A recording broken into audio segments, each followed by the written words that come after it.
Assalamualaikum warahmatullahi wabarakatuh. Anak-anakku, selamat pagi semuanya. Selamat bertemu kembali dengan Bapak di mata pelajaran PPKN.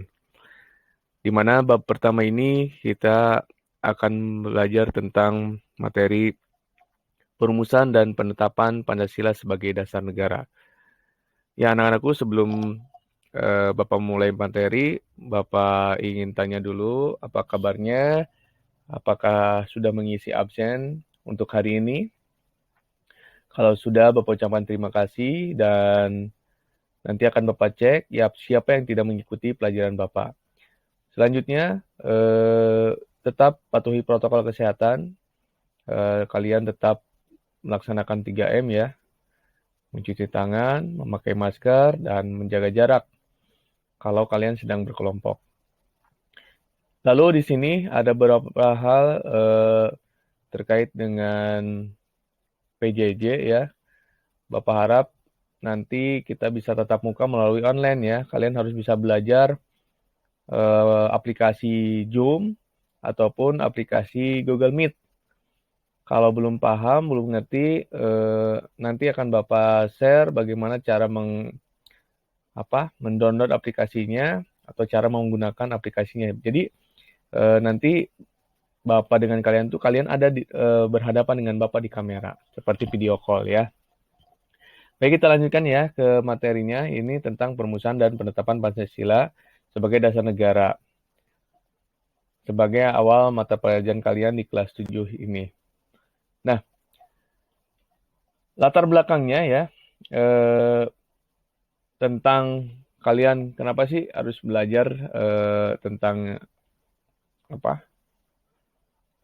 perumusan Pancasila. Sejarah telah mengungkapkan bahwa Pancasila adalah jiwa seluruh rakyat Indonesia, bahwasanya Pancasila yang telah diterima dan ditetapkan sebagai dasar negara seperti tercantum dalam pembukaan Undang-Undang Dasar 1945 merupakan kepribadian dan pandangan hidup bangsa yang telah diuji kebenaran, kemampuan, dan kesaktiannya sehingga tak ada satu kekuatan manapun juga yang mampu memisahkan Pancasila dari kehidupan bangsa Indonesia. Betul. Bangsa kita ideologinya Pancasila, jadi sampai kapanpun itu ketika Indonesia masih berdiri, ideologinya tetap Pancasila. Kalian setiap hari Senin suka membacakan Pancasila ya 1 sampai dengan 5, tapi kalian tidak tahu nih, dari mana sih asal dari kata Pancasila, lalu butir per butirnya itu dari mana gitu ya. Ini sejarahnya yang akan kita pelajari pada pertemuan kali ini. Nah, ini rumus masalahnya. Berdasarkan latar belakang tersebut, maka rumusan masalah dari materi ini adalah bagaimana sejarah perumusan Pancasila. Nah, kamu cari tahu ya nanti ya di buku catatan bagaimana sih sejarah perumusan Pancasila. Catat ya. Selain nanti materi dari Bapak dicatat, kamu juga cari tahu lagi sejarah perumusan Pancasila itu seperti apa. Jangan taunya cuman burung Garuda, ada pelatuknya ya, lalu mencengkram Bhinneka Tunggal Ika, selesai ya. Tapi kalian tidak tahu sejarahnya seperti apa. Nah, itu jangan sampai terjadi. Kamu sebagai anak bangsa, anak Indonesia harus tahu sejarah bagaimana itu semua bisa terjadi ya, atau butir-butirnya itu ada.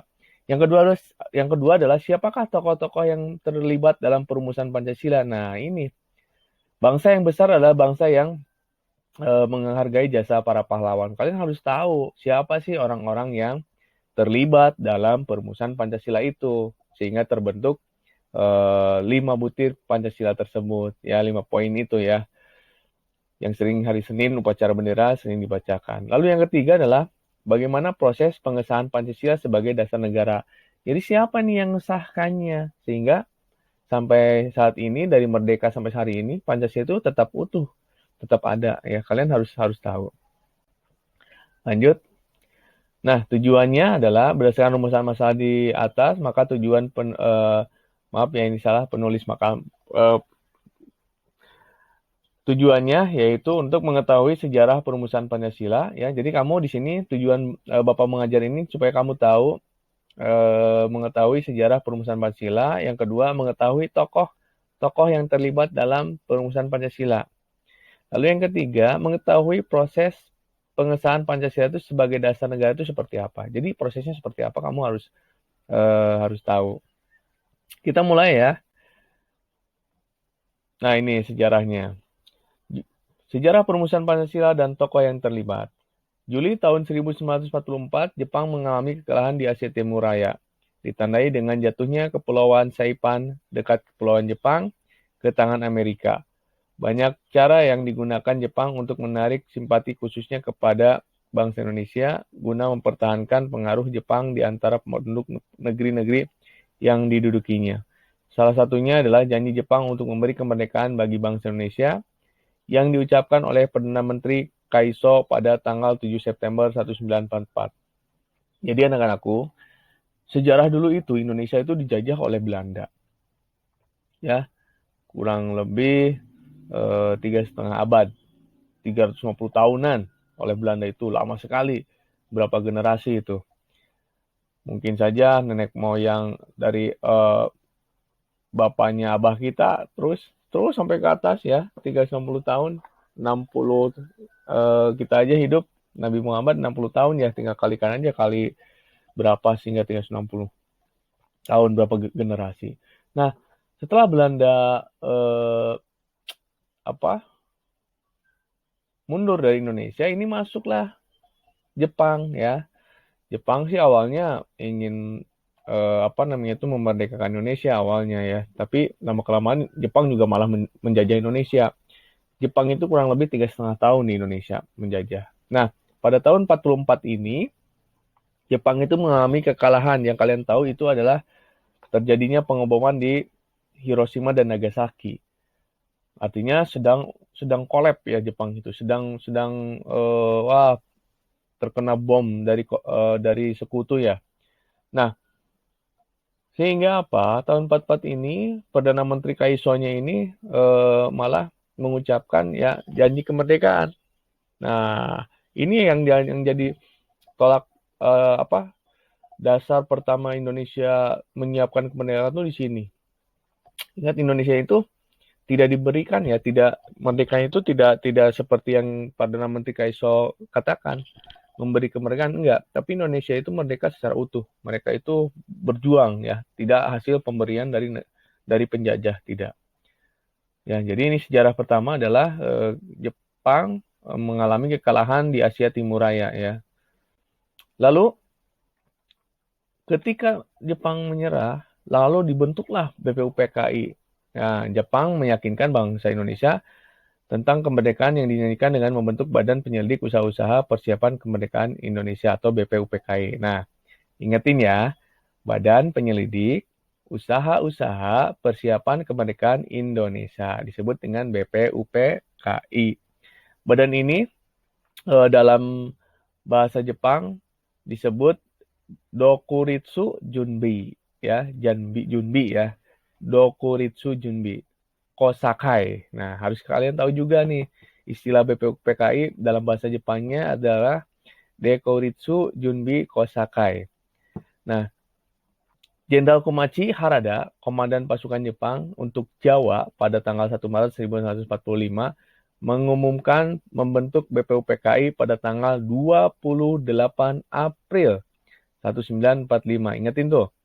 Jadi, Jenderal Komakichi Harada mengumumkan pembentukan BPUPKI pada tanggal 28 April 1945 dengan mengangkat anggota BPUPKI. Nah,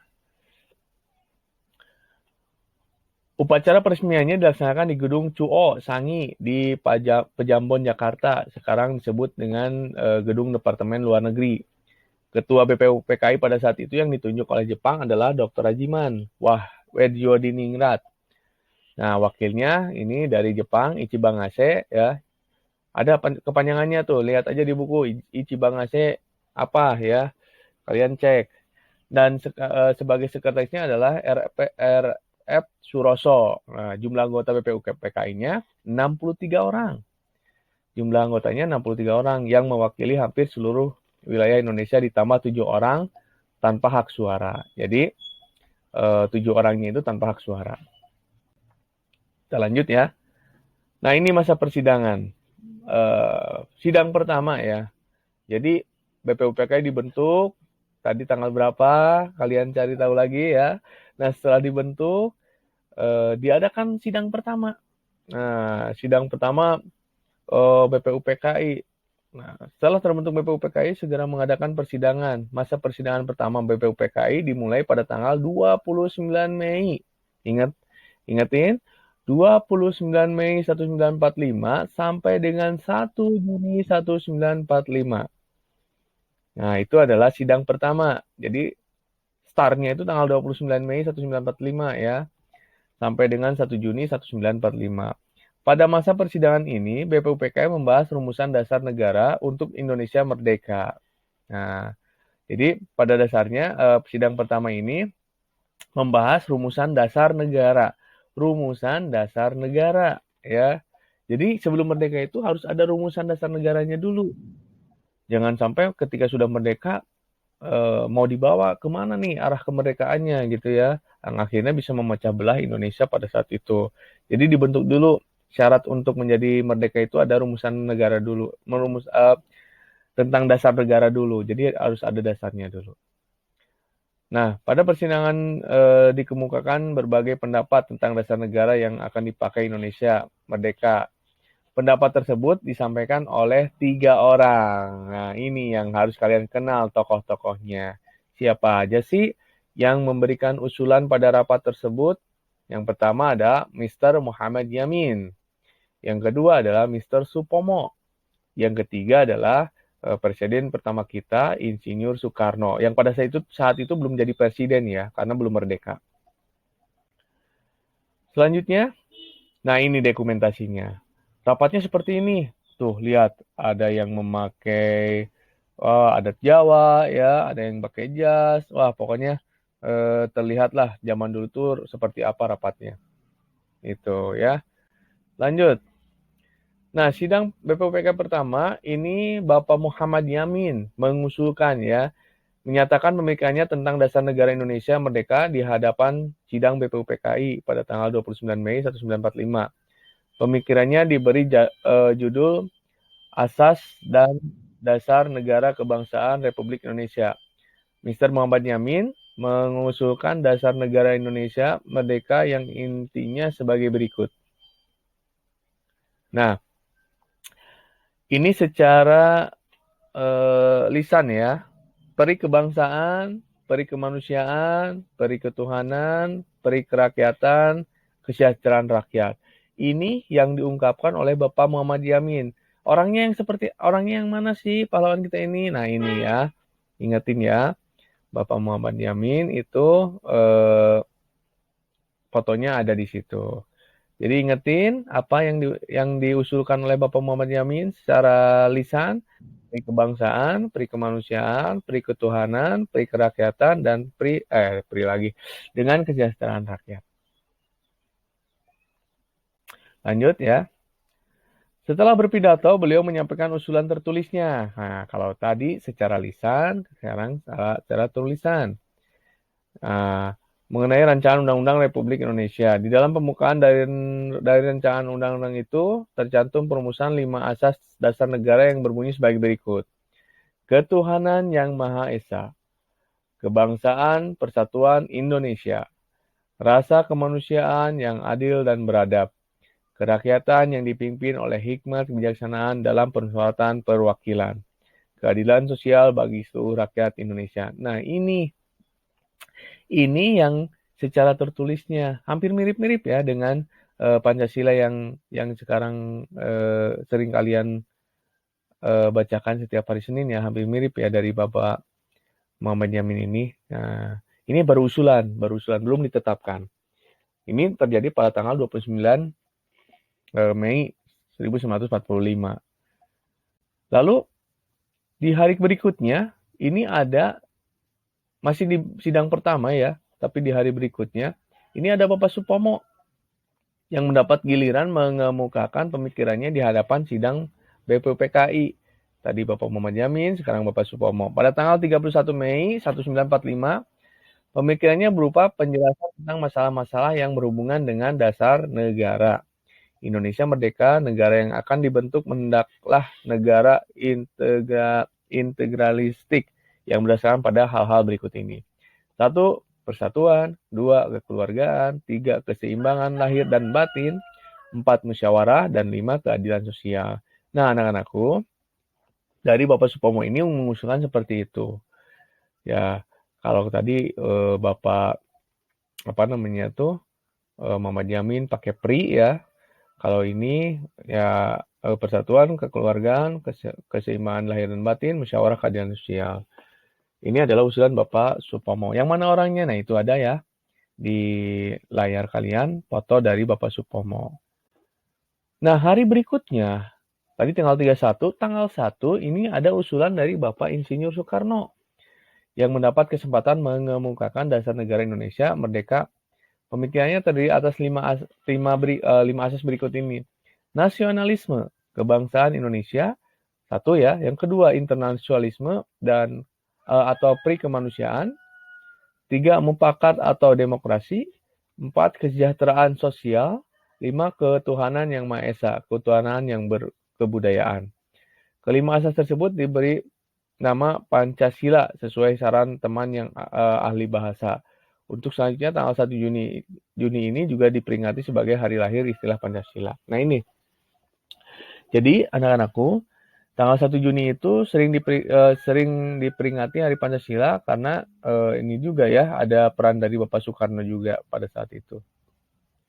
Nah, itu ya. Jadi ada 3 usulan dari Bapak Supomo, pertama dari Bapak Muhammad Yamin, terus Bapak Supomo, dan yang ketiga adalah Bapak Insinyur Soekarno, ya. Kita lihat. Wah, maaf ya, itu ada panitia 9 ya, maaf itu tulisannya salah ya, 9. Masa persidangan pertama BPUPKI berakhir, tetapi rumusan dasar negara untuk Indonesia merdeka belum terbentuk. Padahal BPUPKI akan reses istirahat 1 bulan penuh. Untuk itu, BPUPKI membentuk panitia perumusan dasar negara yang beranggotakan 9 orang sehingga disebut panitia 9. Tugas panitia 9 adalah menampung berbagai aspirasi tentang pembentukan dasar negara Indonesia merdeka. Nah, ini juga yang akan jadi tugas kalian ya. Kalian mencari tahu nih tugas-tugas dari panitia 9 itu apa sih ya? Ngapain aja sih, menghasilkan apa sih, kalian catat ya di buku tulis kalian tentang apa aja tugas, hasil dari tugas panitia 9, terus hasilnya yang didapat dari panitia 9 itu apa. Nanti kalian catat di buku catatan kalian. Cari di buku paket ya. Selanjutnya adalah ini anggota dari panitia 9. Yang pertama, Insinyur Soekarno sebagai ketua. Lalu yang kedua, wah itu Bapak salah ngetik lagi ya. Ada Dr. Anus Muhammad Hatta, wakil ketuanya. Yang ketiga adalah Abdul Kahar Mujakir. Yang keempat adalah Kiai Haji Abdul Wahid Hashim. Yang kelima adalah Mr. Muhammad Yamin. Yang keenam Haji Agus Salim. Yang ketujuh Abi Kusno Cukro Suryo. Ya. Yang kedelapan ada A.A. Maramis. Yang kesembilan ada Ahmad Subarjo. Ini kalian juga harus tahu nih, harus hafal nih. Ya, panitia 9 bekerja cerdas sehingga pada tanggal 22 Juni 1945 berhasil merumuskan dasar negara untuk Indonesia merdeka. Rumusan itu oleh Mr. Muhammad Yamin diberi nama Piagam Jakarta atau Jakarta Charter. Nah, setelah itu hasilnya yang sekarang ini terbentuk ya. Jadi Pancasila dengan 5 dasarnya ya, 5 butirnya. Itu yang sekarang kalian sering bacakan di setiap hari Senin dan harus kalian aplikasikan ya sebagai warga negara. Itu harus berideologi Pancasila sebagai warga negara Indonesia ya. Nah, ini hasilnya yang dari ketiga orang tersebut lahirlah Pancasila yang sekarang ini sampai hari ini ada. Jadi yang Pancasila yang 5 itu lahirnya itu sebetulnya sebelum merdeka ya, 1945. Nah, ini tanggal 22 Juni 1945 itu ditetapkannya oleh panitia 9. Ya, yang mirip-mirip ya tadi dari Muhammad Yamin ya, mirip-mirip ya gitu. Itu saja dulu ya materi dari Bapak. Terima kasih dan pastikan kalian menulis tugasnya ya atau merangkum daripada hasil dari belajar kali ini. Bapak akhiri, wabillahi taufiq wal hidayah. Assalamualaikum warahmatullahi wabarakatuh. Sampai jumpa di hari berikutnya.